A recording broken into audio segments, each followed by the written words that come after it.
Hello, 8th grade math. Today we're discussing lesson 7.1, ratios and rates, as we head into chapter 7, which is going to deal completely with ratios, proportions, and percentages. So please have your books open to page 343. That'll help you follow along with what I'm discussing here today. And right off the bat, on the top of page 343, we have a little bit of a activity to kind of explore. And there's a few steps, and I'm going to go through the steps with you. It says copy and complete the table using the squares shown and write the fractions in simplest form. So the table looks as follows. We have one column that says side length.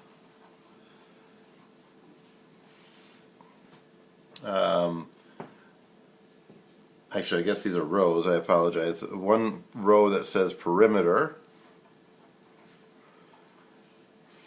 And then the last row which says side length, but it's written in a fraction form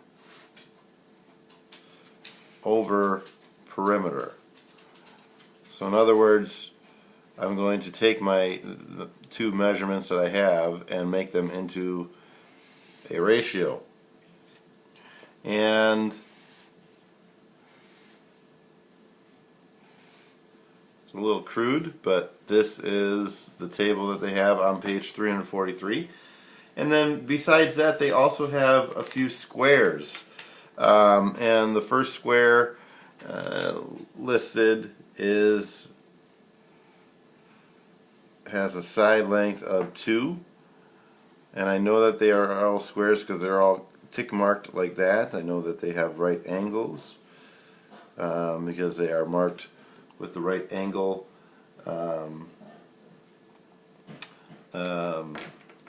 symbol, the box in the corner. I guess they're not tick marked, but that's okay. My next one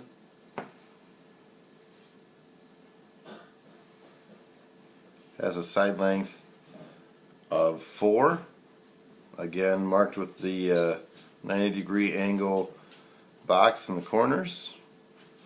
And my last one, which I'm going to have to put down below here, is 5, a side length of 5. And again, I'm not perfect, so I didn't draw these perfectly, but I think I did them well enough that we can all imagine what we're trying to get at. So I have a side length of 2, side length of 4, side length of 5. So if I think about my side lengths here for a second, and I go with my smallest square. When the side length was 2, my perimeter, what would that be? Well, it's 2 units on each side of the square, so 2, 4, 6, and 8. So if I count by 2s, or if I add 2 plus 2 plus 2 plus 2, I have a perimeter of 8, which means that my side length to perimeter, the ratio form here, I'm going to write this as a ratio, would be 2 over 8. With my next square, with the side length of 4, my side length is 4, my perimeter is going to be 4 plus 4 plus 4 plus 4. That would be 4, 8, 12, and 16. So my perimeter is 16. So I have a side length of 4, perimeter 16. There's my ratio, 4 over 16. And last but not least, with my largest square, I had a side length of 5. And if I add 5 plus 5 plus 5 plus 5, 5, 10, 15, and 20, I have a perimeter of 20. Therefore, I have a side length to perimeter ratio of 5 to 20. Now, I want to kind of point out here, and this is kind of what it's getting to, and we're going to discuss this further in example 1 and even example 2, but each of these, doesn't matter what it is, if I have a square no matter what size, the side length to perimeter ratio is really going to be equivalent, because if you notice, each of these ratios, 2/8, 4/16, and 5/20, these can all be simplified to the same equivalent ratio, which would be, once I get this set up here, 1 to 4, or 1/4, because 2 goes into 2 once, 2 goes into 8 4 times, so 1 to 4. 4 goes into 4 once, 4 goes into 16 4 times. 5 goes into 5 once, and 5 goes into 20 4 times. So each of them has an equivalent ratio of 1 to 4. These are all the side length to perimeter ratios. It doesn't matter which square, they are all equivalent ratios. So let's talk a little bit about ratios, what is a ratio, what makes it a ratio, and all that kind of fun stuff. Well, there's a few ways that we write ratios. And first of all, a ratio just uses division to compare two numbers. So what we've drawn so far, this one's got a little marker on it, but what we've drawn so far with the squares is that we've looked at ratios that compare the side length. So for example, we had 5 to the perimeter, which is 20. It looks a lot like a fraction. The difference between a fraction and a ratio really is that a fraction is simply a ratio that compares a part of an object to the whole of an object. So you could say that one side is 1/4 of the way around it. So that would be a good example of a fraction. But a ratio uses division to compare two numbers. It can be anything. It could be boys to girls. It could be red cars to blue cars, or whatever you would like to compare. We can write ratios in 3 different ways. There's 3 different ways to write ratios, and the first way is probably the most common that we'll use, and it's most practical in math, and that would be in fraction form. So we have A over B. We do have a little bit of rules with this one in that we want to leave B to be something that's not equal to 0. We don't really want it to be equal to 0, because when we write it as a ratio this way, we realize that we're really showing division. Okay, because remember, every fraction is a division problem. So if I have it looking like a fraction, I'm going to use division to compare these two numbers. So I do not want, and actually it's true for any of these, I don't want B to be equal to 0 in any of these. So A over B, it looks exactly like a fraction, but just realize that it might not actually be a fraction. If B is not the whole of a set of data, or whatever it may be, it's not necessarily a fraction. The second way that we can use to show ratios is by using a colon. We write A to B, and on all 3 of these are going to be read exactly the same. So A to B, these are all the same. And the last one is using words. So I'm simply going to put the word that I've been reading in the middle there, A to B. I'm comparing A to B. So these are the 3 different ways that we can write ratios. And then further on page 343, it says that some ratios have the same value. So when we figure out what the value is, we figure that out by dividing A by B. So A divided by B, it will kind of give us the value of the ratio. But some of those, for example, in your book, 9 to 5, if I would divide that out, it would be the same value as 18 to 10. So if I double both of these values, I'm going to end up with an equivalent ratio. So just like we saw in our example with the squares, I simplified these values to 1/4. And that's kind of what we're looking for. So equivalent values is really what it comes down to, and we're going to try to simplify things a lot, just like we would fractions. So we're going to have very similar rules to when we simplify fractions.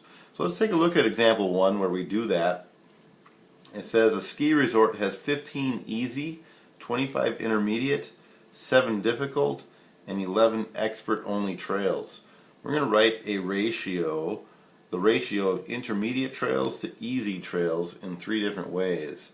So the first thing we're going to do is we're going to find out, we're going to find out how many intermediate trails are there. And we're going to compare that in this fraction form to easy trails. So I'm going to put the number of intermediate trails on top, followed by the easy trails on the bottom. And I look back in my book and I find out that there are 25 intermediate trails and there are 15 easy trails. So I have a ratio of 25 to 15. Now, this is a correct answer. It's not the best answer that I could get. So what I want to do is I want to simplify this. So I'm going to look for a common factor that 25 and 15 both share. And the greatest common factor that I can see is 5. 5 would go into 25 5 times. 25 divided by 5 is 5. And 15 divided by 5 is 3. So I have a ratio of intermediate to easy trails of 5 to 3. Now the question asks me to write this ratio in 3 different forms. So I'm going to come down here for my answer and write my answer, 5 to 3. I'm going to write it with a colon, 5 colon 3. And last but not least, I'm going to write it using words, 5, 2, 3. And there's my answer. I have 3 different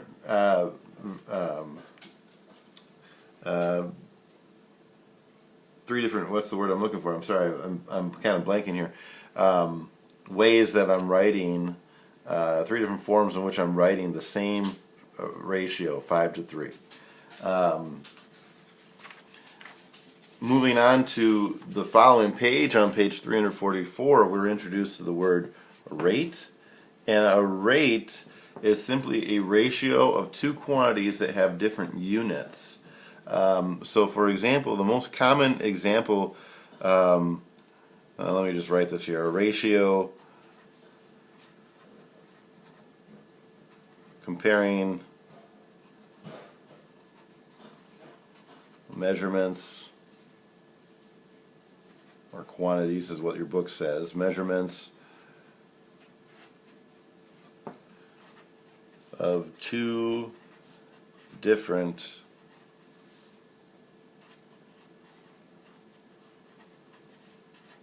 units. And the question then is, so what does this actually mean in English?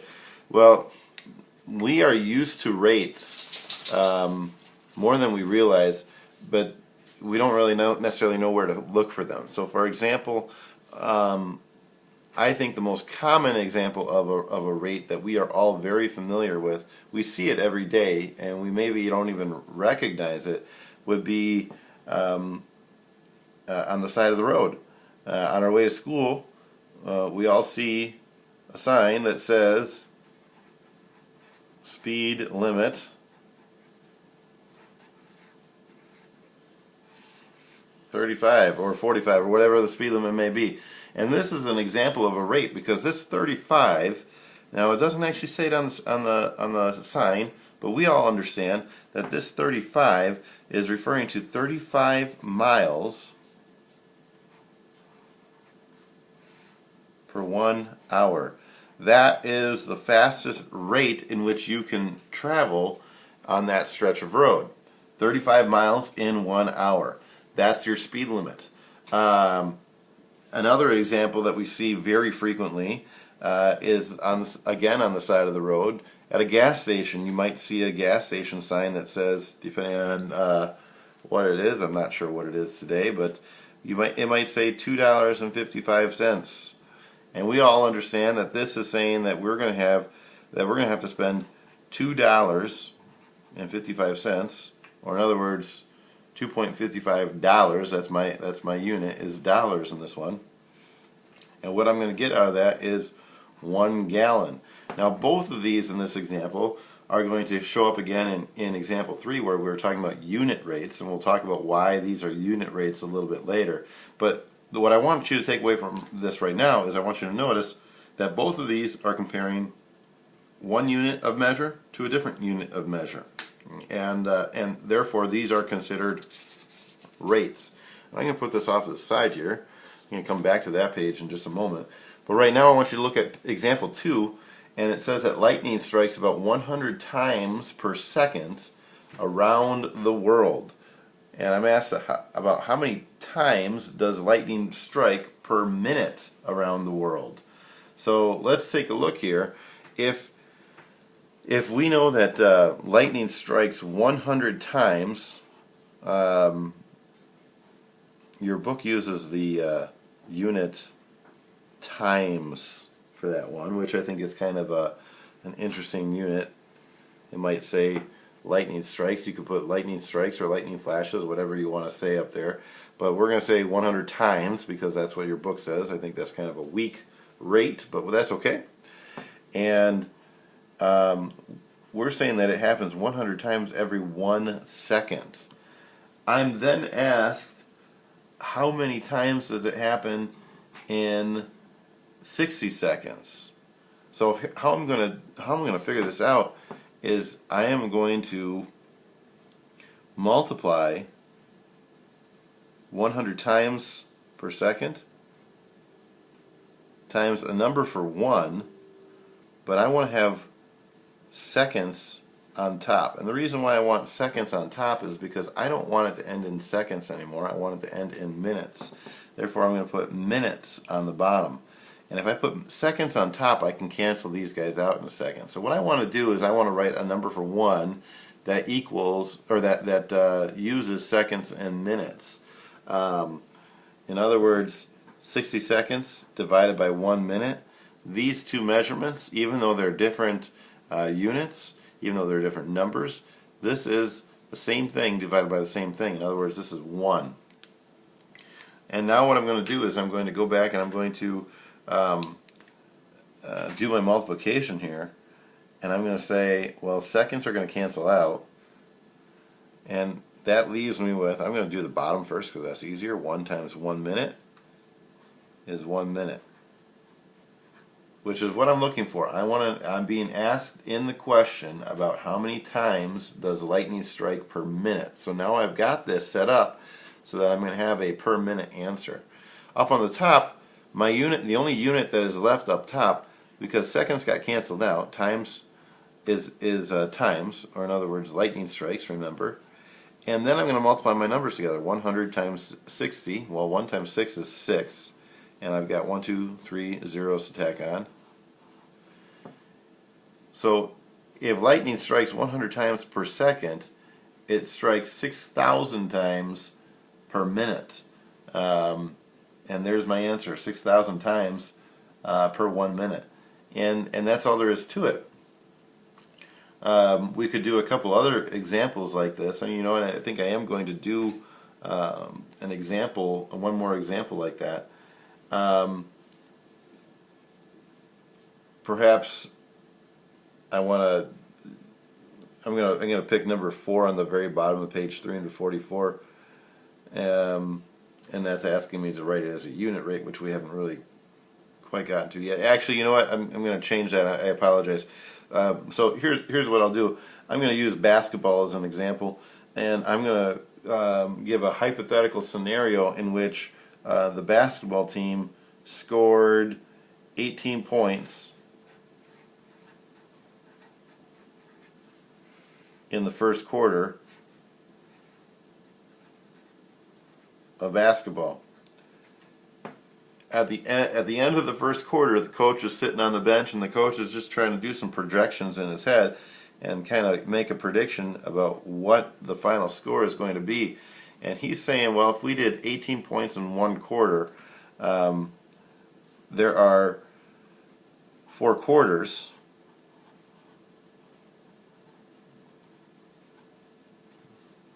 In 1 game. Again, if I put quarters on the bottom here and quarters on the top up there, these are going to cancel each other out, and I'm going to end up with a decent projection as to what my score is going to be at the end of the game. So I'm going to cancel out quarters here, and then I'm going to do my multiplication. 1 times 1 game is 1 game. So the coach is doing the math in his head, and he's sitting on the bench after the first quarter, and he says, well, if we scored 18 points in the first game, if we keep up this rate of play, we will score 4 times 18 points. 4 times 8 is 32, plus 4 times 10 is 40. 40 and 32 would be 72 points in the game. And that is just kind of a way that we can project it based on the rate. So if I say that I'm scoring 18 points in a quarter, I'm going to multiply that times 4 quarters over a game. That's going to give me 72 points in the game. All right. Let's look at example 3. And example 3 is going to deal with unit rates. Now, what's the difference between a unit rate and just an everyday rate? Well, honestly, we've already used unit rates in a lot of these examples, which is okay, but we didn't necessarily notice that they are unit rates. So unit rates are any rate that has a 1 in the denominator. So back here where I had speed limit 35 miles per 1 hour, or $2.50 per 1 gallon, these both had a 1 in the denominator. These were in fact unit rates. But not all the time do we have a unit rate. So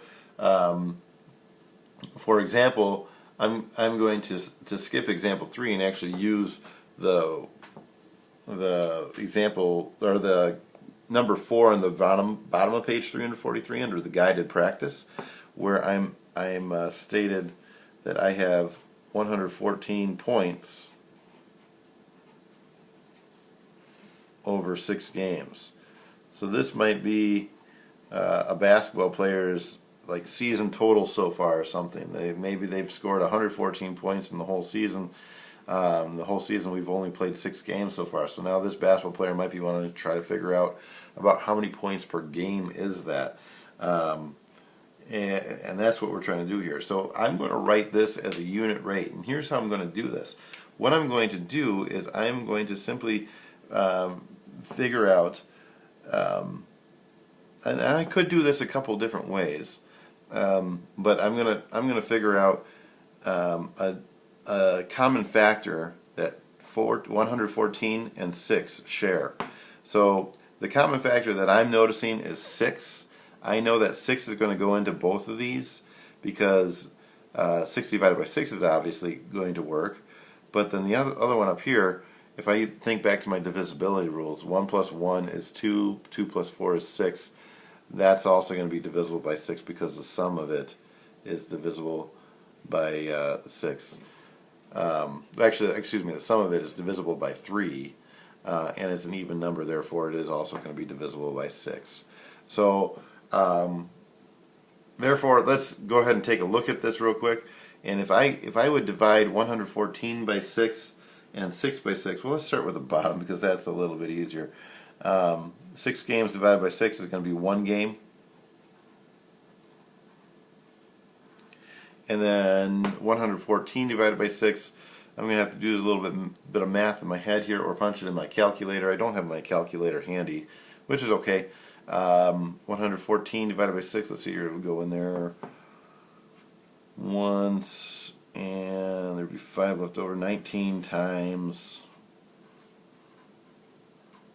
So this basketball player is averaging 19 points per 1 game. And I've gotten this written down as a ratio over 1.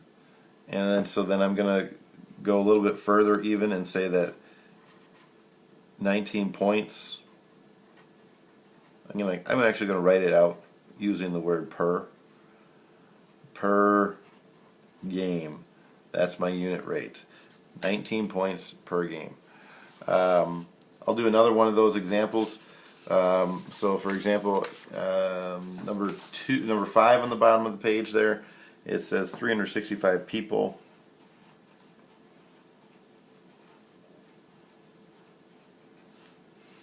over 5 months.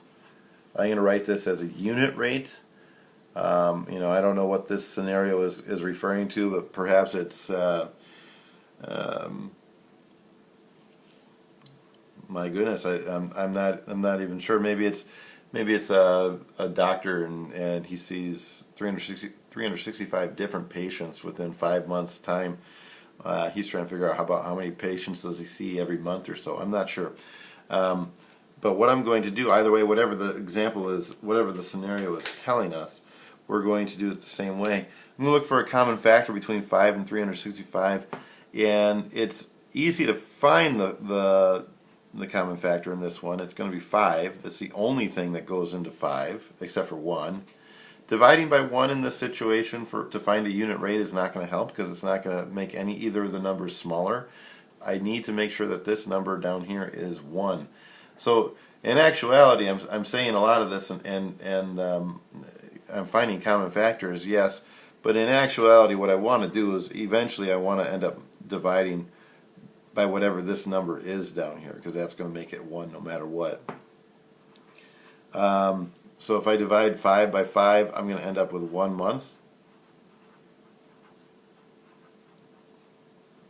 And 365 divided by 5 is going to be 73.